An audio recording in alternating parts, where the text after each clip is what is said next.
Hello students, welcome to our channel VNC. ఇక్కడ ఇచ్చిన question మీరు ఒక సబ్జెక్ట్ చేస్తే cos a by 1 plus sin a plus 1 plus sin a by cos a equals to 2 secant a అని prove చేయమన్నారండి. దానికోసం మనం LHS తీసుకున్నాము. cos a by 1 plus sin a plus 1 plus sin a by cos a LHS తీసుకున్నాం. ఇక్కడ మీరు ఏం చేస్తారంటే డైరెక్ట్గా LCM ఫైండ్ అవుట్ చేసేయండి. 1 plus sin a into cos a LCM 1 plus sin a into cos a LCM.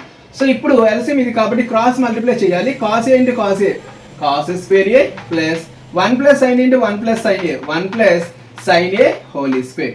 ఇక్కడ LCM find out చేసాం. ఇప్పుడు cos square a as it గా రాయండి. cos square a ప్లస్ ఇక్కడ మీరు కరెక్ట్గా అబ్జర్వ్ చేస్తే 1 plus sin a whole square అంటే a plus b whole square format లో ఉంది కాబట్టి a plus b whole square formula a square అంటే 1 square అంటే 1, అలాగే b square sin a ఉందండి అంటే sin square a plus 2ab 2 into 1 into sin a 2 sin a all divided by దీని as it గా రాయండి. 1 plus sin a into cos a as it గా రాస్తారు.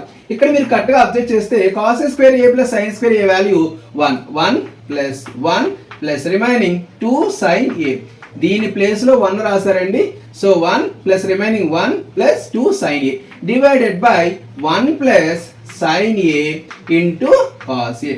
ఇక్కడ మీరు అబ్జర్వ్ చేయండి. 1 plus 1 2 1 plus 1 2 ఇక్కడ 2 sin a ఉంది, ఇక్కడ 2 ఉంది, ఇక్కడ 2 ఉంది. 2 ని కామన్ తీస్తే రిమైనింగ్ 1 ప్లస్ ఇక్కడ remaining sin a all divided by 1 plus sin a into cos a ఉంటుంది.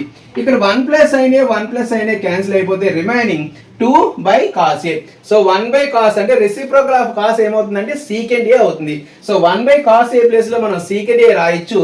ఆల్రెడీ 2 కూడా ఉంది కాబట్టి 2 into secant a 2 secant a. This is the required RHS.